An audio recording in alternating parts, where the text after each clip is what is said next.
Hey guys, welcome back to the Worldsmith. I'm Christian, and we're going to walk you through some hard magic design considerations. Now, we're going from some of the light theory that we were talking about before and moving into some more concrete stuff. And I can't, of course, hold your hand and tell you what to do. That comes down to you as a creator, as an author. Whatever you're making your magic system for, you're going to have to think through what you need. Yeah?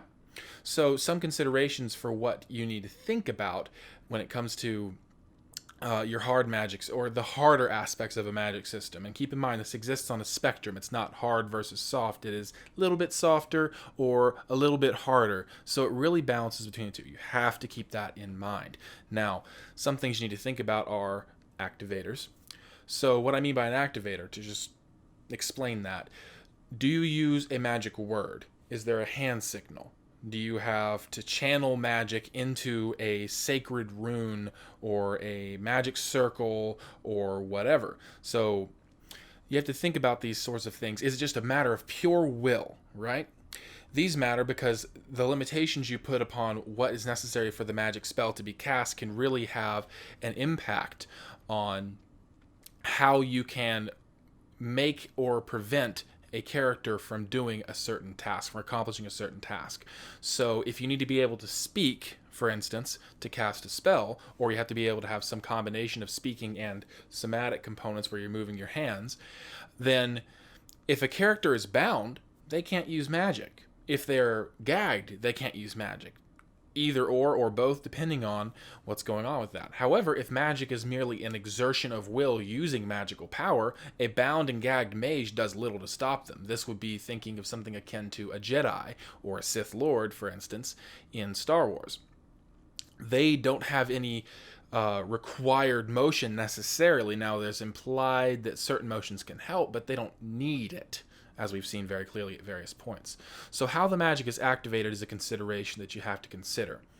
Wow, that was just a redundant and horrible sentence. Please forgive me. Uh, Now, beyond that, we already had a bit of a discussion about limitations, and that's important. But now, again, you're going from the theory to the practical. So, can magic raise the dead? And if it does it raise them corporeally, or does it actually bring somebody back from the dead, as in they're resurrected? Or does it do both, but there's different spells for each? If it can't raise the dead, perhaps that's like the big limitation. Think again of, I've mentioned this show before, or the manga before, of Full Metal Alchemist. One of the explicit things you can't do is you can't create life, you can't raise the dead, you can't play God. And then, again, another limitation using that example, you can't create something out of nothing, right? Now, that's a very specific magic system unique to its world, so it may not apply to what you're looking to do. Beyond that, you have to think about perhaps you can't actually make fireballs or bolts of lightning. Perhaps your magic is very limited to the scope of something maybe like a psionic warfare. You're using powers of levitation and mind control. Perhaps magic is limited in a different aspect where you can't really touch the mind or the body, right? There's no healing, there's no mind control, but magic can be directly bringing this lightning or raising the dead or whatever, because it's a corpse now, not a living body.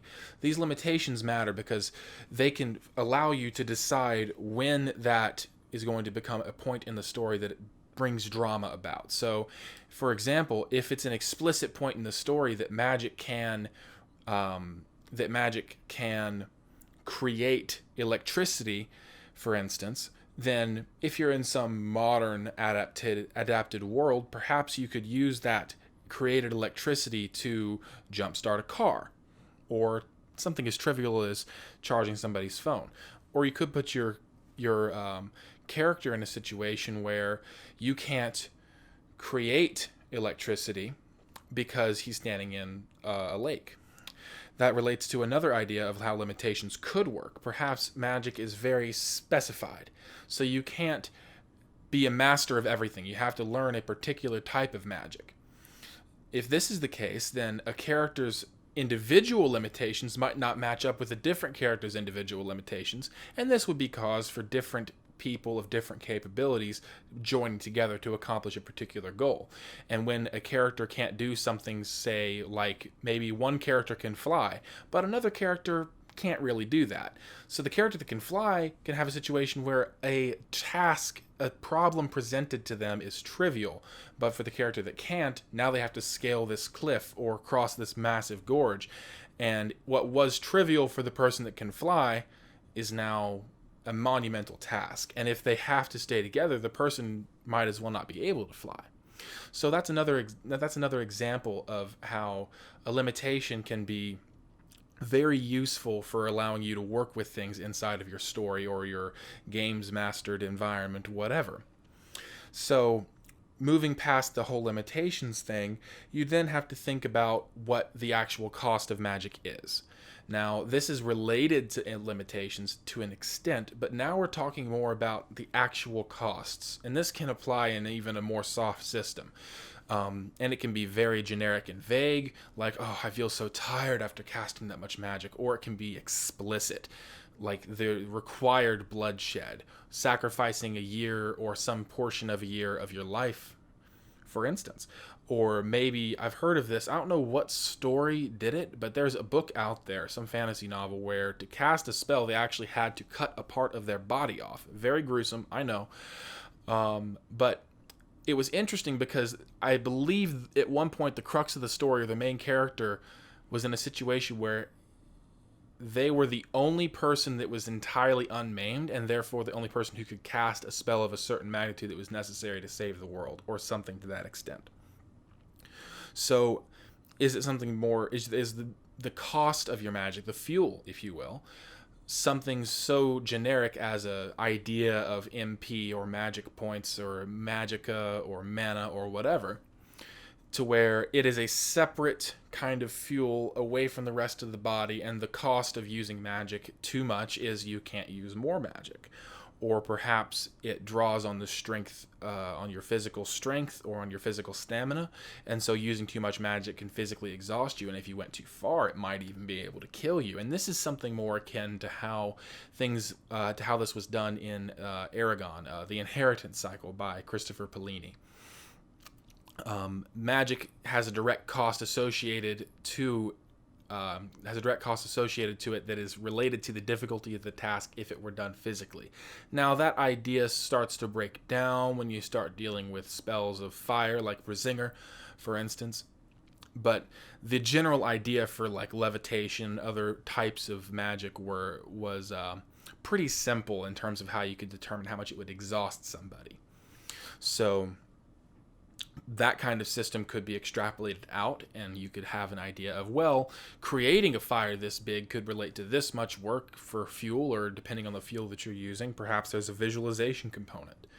And that connects to the next topic. Moving away from cost, you can address exactly what your magic can do, and this is related to limitations, but it's on the other side of the coin. And again, moving from the theory, you have to sit down and actually think, what do you want your magic to do? How is it used? These are important factors, because how your magic is used and what it can do can really have a tremendous impact on, well, everything. Yeah, everything. So the basic idea there is, if your magic is anybody can cast any spell anywhere, then their limitations are what spells they can cast.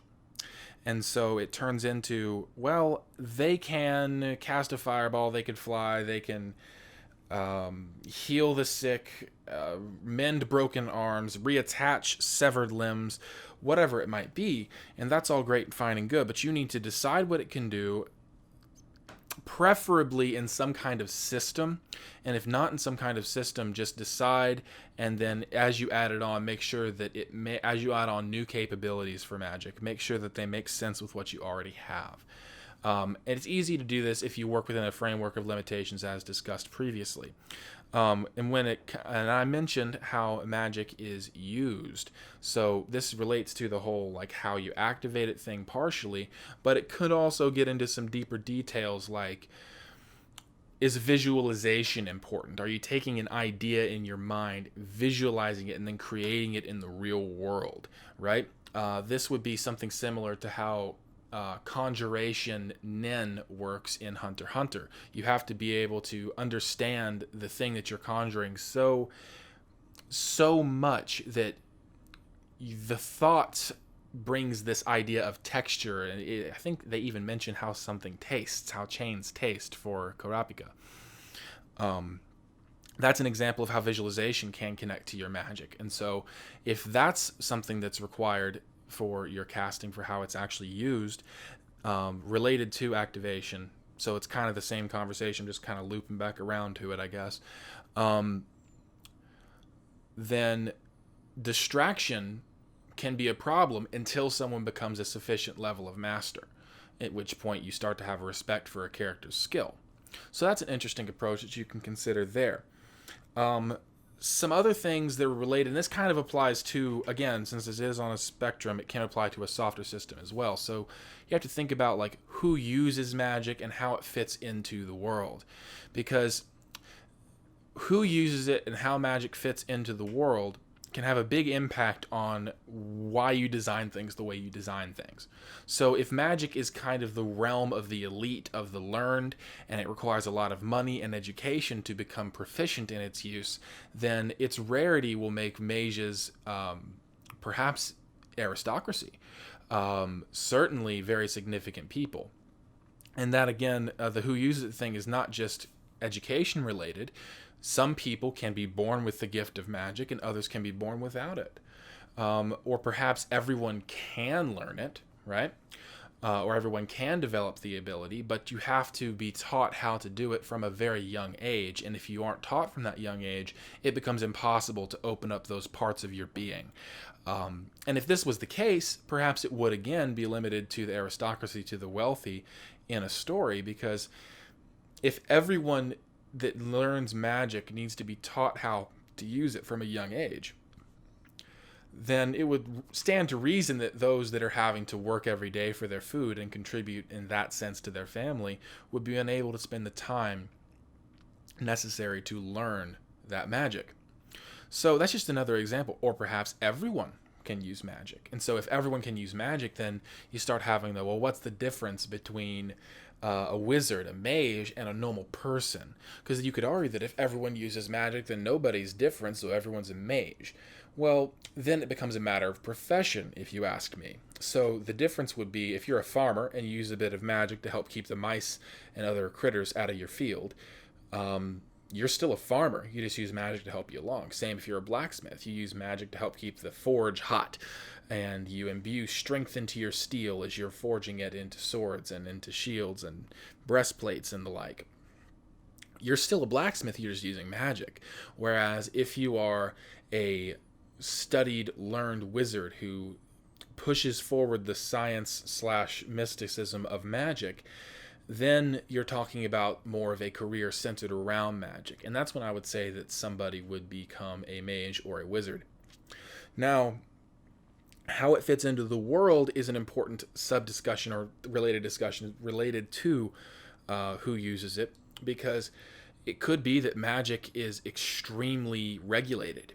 It could be something that the powers that be, the government and whoever else that is in power, whether they're legal or not, might put strict limitations on what magic can be used. And then you have to decide, well, can that magic be traced? Is there some way to detect what magic's being used? Because if it's not an enforceable law, then people will be breaking it all the time until they can be caught. And that can be a whole plot point for your story as well. So if magic is legal, what types of it are legal? Perhaps most magic is legal, but necromancy is strictly forbidden. Or perhaps your culture has some aversion to elemental style magics. You don't believe that creating energy, turning magic energy into fire, ice, lightning, whatever aspect of destructive magic you could come up with, that could be something that's considered illegal. And if that were the case, it would be a very drastic point when somebody violates the law at the risk of everything to accomplish some particular goal. Another aspect of something that was used pretty heavily in the Dragon Age video game series was the idea of blood magic. Now, in certain cultures in Dragon Age, blood magic is entirely acceptable and a part of everyday life. Well, to an extent, of course. I mean, it's acceptable, but not necessarily common. But for instance, that would be the Teventer Imperium, as I understand it, at least. Whereas in the world that the Chantry based in Orlais controls, blood magic is horrifying and evil and completely unforgivable as a magic. In which case, when somebody uses it, the implication is that they are gaining more power for using it, and they're pushed to a point of desperation for seeking whatever power they need to accomplish whatever goal they have. So, how magic fits into the world in that sense is important. There's so many other considerations along that line, and it's important for me to try and stimulate how you think, because as with anything creative, nobody else can do it for you. Ultimately, you have to be responsible for what you create.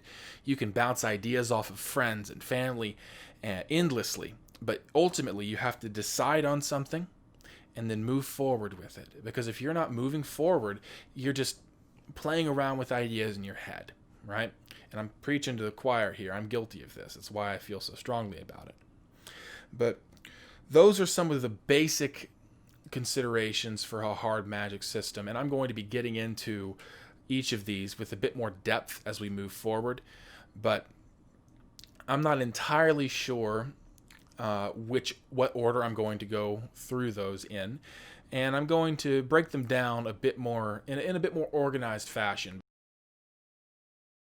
To visit, I didn't expect it, and they were here all week, so I will be uploading more frequently.